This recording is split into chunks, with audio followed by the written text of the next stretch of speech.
یہ ویڈیو جو آپ کی نظروں کے سامنے سے گزر رہی ہے، اس میں ایک گڑیا جیسی معصوم بچی ہے، دلہن بنی ہوئی ہے اور اس کی حالت غیر ہے۔ قصہ یوں ہے کہ اس کے والدین نے اس بچی کی شادی زبردستی طے کر دی۔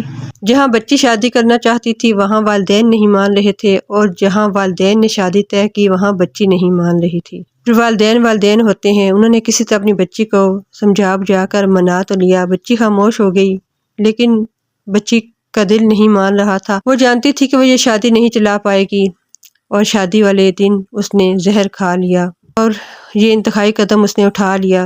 تو میں سب والدین سے یہ کہوں گی کہ پلیز ایسا نہ کیا کریں۔ اپنے بچوں کے، چاہے وہ بیٹے ہوں یا بیٹیاں، رشتے طے کرتے وقت، شادیاں طے کرتے وقت اس بات کا خیال ضرور رکھا کریں کہ بچوں کی مرضی شامل ہونا ان کی شادی میں بہت ضروری ہے، کیونکہ زندگی بچوں نے گزارنی ہوتی ہے، والدین نے نہیں۔ اور پھر ہمارا مذہب بھی یہی کہتا ہے کہ اپنے بچوں کی شادیاں طے کرتے وقت، رشتے طے کرتے وقت ان کی مرضی معلوم کر لیا کریں، تاکہ ایک خوشحال خاندان جو ہے وہ پروان چڑھے۔ اکثر والدین زور زبردستی کر کے اپنے بچوں کو اس رشتے میں باندھ تو دیتے ہیں اپنی نا کی اور اپنی ضد کی تسکین کے لیے، لیکن بعد میں جب بچے اس رشتے کو، ظاہر ہے ایک رشتے کی ابتدا ہی خوشی سے نہیں ہوئی تو وہ رشتے کو صحیح طرح کہاں نبھا پائیں گے۔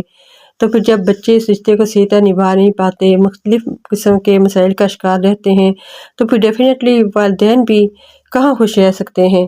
جب اولاد خوش نہیں ہوگی تو والدین کیسے خوش ہوں گے؟ تو پھر وہ خود بھی اذیت میں رہتے ہیں۔ تو اس لیے بہتر ہے کہ پہلے سے ہی اس بات کو دیکھ لیا جائے کہ آیا اس رشتے سے ہمارے بچے خوش بھی ہیں یا نہیں، بیٹا ہو یا بیٹی، یہ دونوں کے لیے ضروری ہے۔